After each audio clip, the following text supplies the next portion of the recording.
know about you, but I'm feeling a bit of deja vu. I feel like I just made a video where I discussed patch notes and how new changes to the game would provide new means to make gold in ESO. And well, here we are again. In this video, I'll be discussing one of the proposed changes for the Deadlands DLC. I know we just got the opportunity to sink our teeth into Waking Flame, but the ESO devs have already had a stream where they gave us a preview of some of the new content and new changes that are coming out in this year's Q4 DLC. They've also just released the patch notes for the first week of the PTS that further elaborates on what was briefly discussed on that stream. Now, fair warning, this isn't a patch notes review. If you're looking for someone to read and discuss the entirety of the patch notes, like some patch notes ASMR shit, then this is the wrong channel for that, sorry.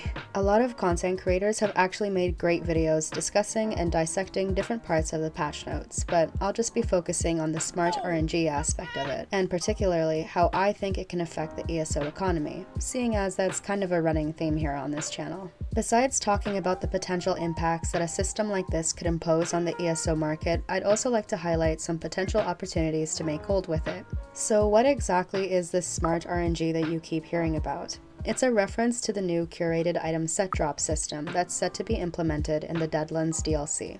Basically, certain bosses and awards chests from arenas will now preferentially drop set items for you that you've not yet unlocked in your item set collections, or as the cool kids call it, the sticker book.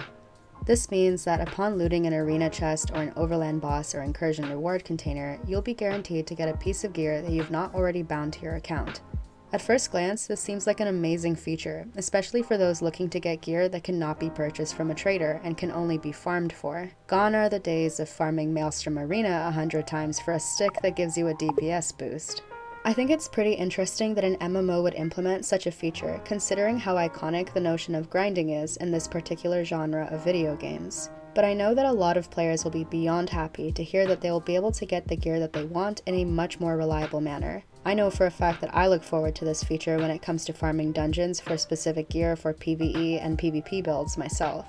However, this system will also affect overland gear, including gear that drops from overland bosses, like delve bosses, public dungeon bosses, and world bosses.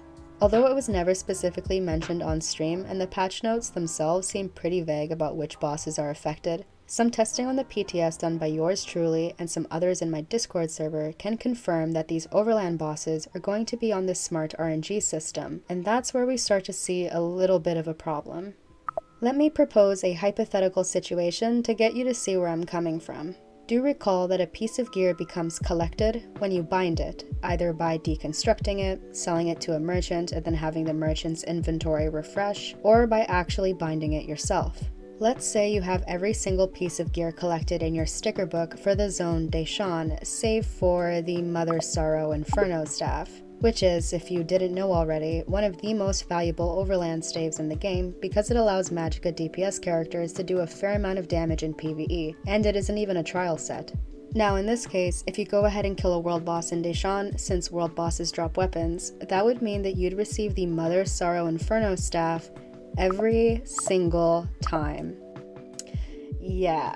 Now, of course, the conclusion that many of us tryhard traders came to when we saw that this smart RNG feature would be affecting overland bosses was that this was going to devastate the overland gear selling market. The reason why these staves were so valuable before was because they were semi-difficult to obtain and also incredibly in demand.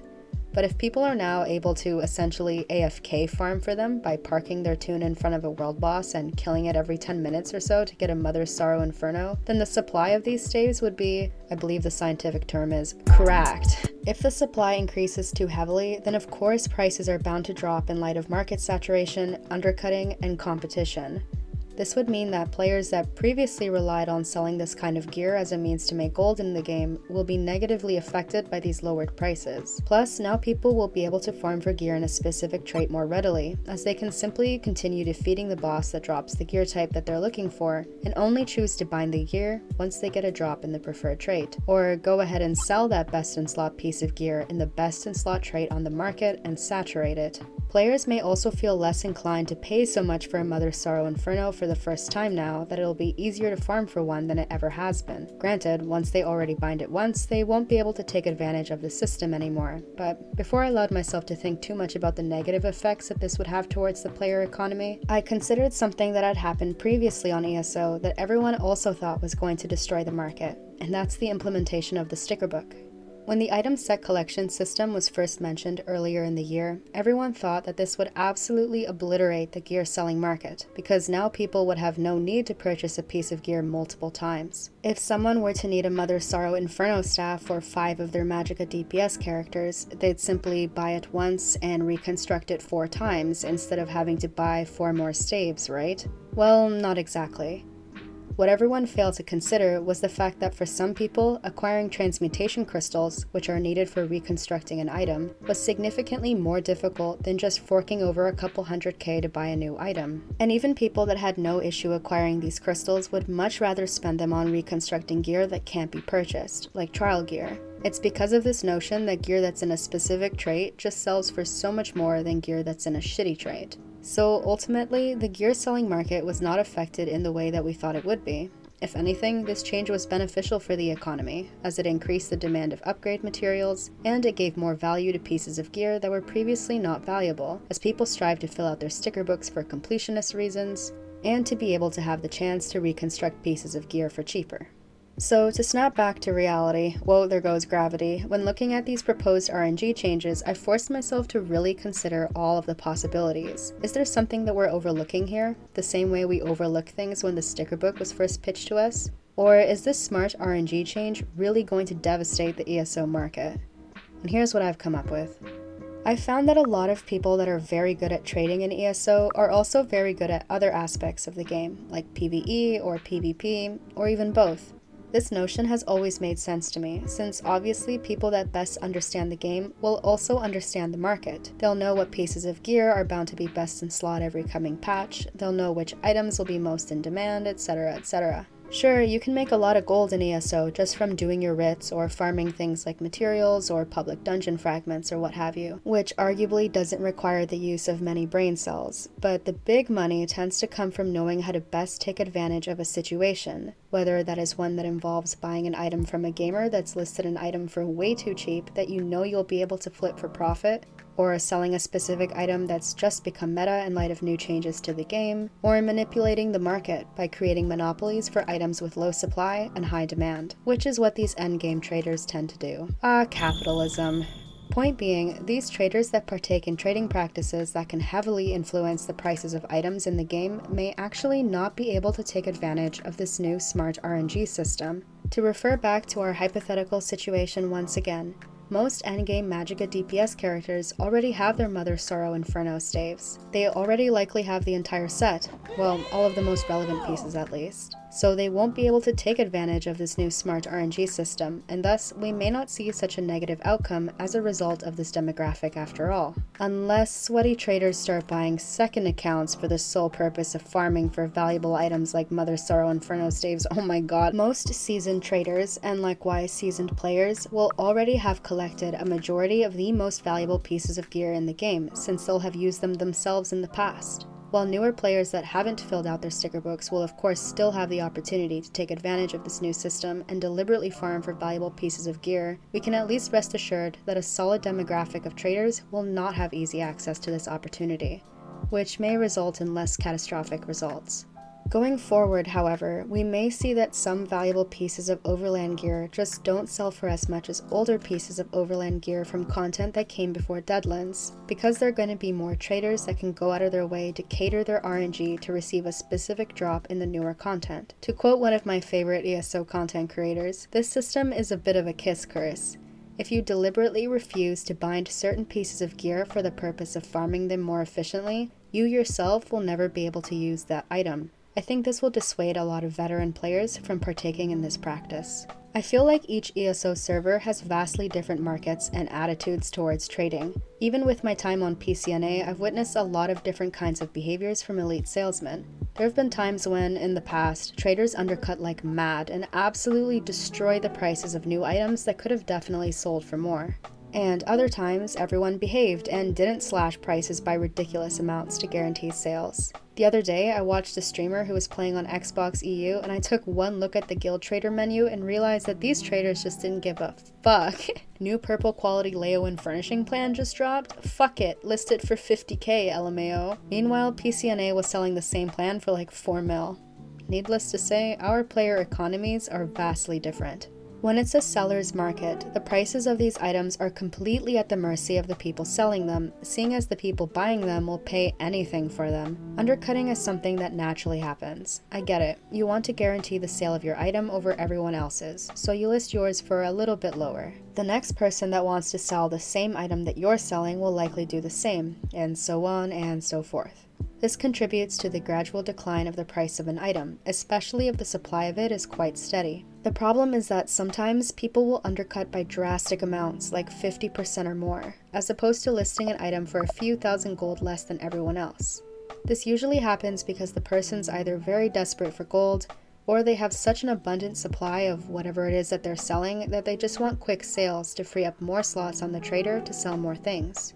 However, if there are enough people like this that all undercut by these drastic amounts, then they'll start to influence the sales data of these items and force everyone to also lower their prices to keep up with the competition. This very well could happen now if enough people deliberately try to take advantage of this smart RNG system by farming specific pieces of gear and then listing those pieces of gear on the trader for crazy low amounts. It will be interesting to see how each player market reacts to this, but I'm just hoping that us sweaty PCNA traders will do our part in not undercutting by such ridiculous amounts, so as to salvage the value of the pieces of gear that we spend time farming for. It's in the best interest of the sellers to not partake in this practice, since, again, people have proven time and time again that they will pay an arm and a leg for some pieces of gear. I think what people are most happy about when it comes to this particular change is that they won't have to spend so much time farming dungeons or arenas for their gear anymore. Paying 300k for a traded Mother Sorrow Inferno staff isn't nearly as bad as having to grind Arc's Corinium hundreds of times for a Medusa Inferno. You'll be able to earn 300k in far less time than it would take to get that Inferno. Unless you're Manabu from our server who has busted RNG, in which case you'd get 2 Infernos in one run or some shit, SMH my head. It wouldn't surprise me if there ended up not being that many tryhards that go so far out of their way to take advantage of these new changes and farm for a specific piece of gear. And again, even if there are, who's to say that they may list their gear for significantly lower and end up influencing the price of that item? And like with the sticker book conundrum, who's to say that everyone even wants to farm for gear anyways, when you can just pay for gear? Don't get me wrong, it's evident that a lot of people take the farming route when it comes to attaining overland gear, and those people are definitely going to have a better time getting what they're looking for with these new changes. But evidently, a lot of people also just fork over some gold to buy exactly what they want, because a fair amount of people are pretty wealthy in this game too. I think the fact that new furnishing plans sell for such lucrative amounts when they're just added to the game is a perfect example of just how prevalent this notion is. I said it before, and I'll say it again, it's in the best interest of the seller to take advantage of the fact that people are willing to pay so much for valuable items. Thus, they should continue to list their valuable pieces of gear for a fair amount, despite these new RNG changes. The sticker book didn't lower the prices of gear at all because time is also seen as a valuable resource, and a lot of people would much rather spend their gold on gear than spend their time farming for it. Farming overland bosses is also not the only way to farm for gear. If you find a good chest route, you can get gear at a faster rate than you would farming world bosses. And although chests will not be affected by this RNG system, I feel like chest farming will still be a preferred gear farming method for a reasonable amount of players. There is no doubt that there will be the possibility for some really unique ways to make gold to arise in light of this new system. Whether or not people will actually go through with these practices, I'm not entirely sure.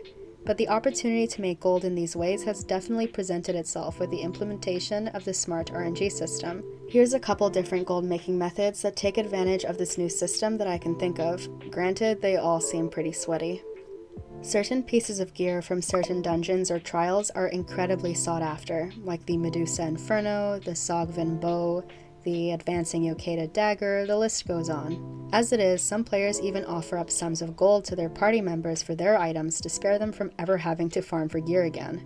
I think that a pretty massive brain play here would be to deliberately not bind those pieces of gear, provided you don't need them. and bind every other piece of gear from that dungeon or trial to then increase your drop chance at getting those valuable pieces of gear that you'll be able to sell for gold to your other party members. Granted, you likely won't be able to sell them for as much as before because your party members will also have the chance to get their desired drops way more reliably. But as I mentioned previously, some people are so rich in this game they decon a precise Mother Sorrow staff for shits and giggles, so they would probably still rather pay a bit of gold to get what they want and not have to do any farming. I won't go into too much detail here since I've already been talking about this notion all along, but yes, people will have the opportunity to tailor the drops that they get from overland bosses and incursions so as to get the most valuable piece of gear to drop for them every time they defeat the entity that drops it. Players could also use another account to do specifically this if their main account already has all of the most valuable pieces of gear collected. So ultimately, what do I think is really going to happen to the gear selling market when these changes go live? I think it'll depend on each platform and how the trading demographic chooses to deal with the introduction of smart RNG. I know that my platform has a lot of very sweaty traders in it that may just consider going so out of their way to farm for specific pieces of valuable gear using the new smart RNG system to then sell for a fraction of the price to guarantee sales. I also know that there are a lot of incredibly wealthy players on my server that are fine with the notion of spending ridiculous amounts of gold to get the items that they want. I only hope that these sweaty traders that do have the power to influence the prices of items choose to not demolish the value of them, and instead continue to get compensated handsomely by the rich people of ESO.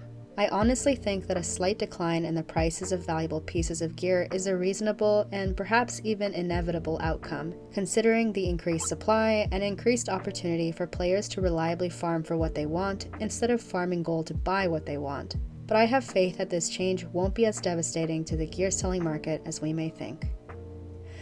Oh man, I really hope I don't have to go back to this video and comment something like, well, this didn't age well on it. Thank you all for listening to my Fred talk. I didn't cover absolutely everything that I thought about in regards to this new system, and perhaps that's for the best since this video has gone on long enough.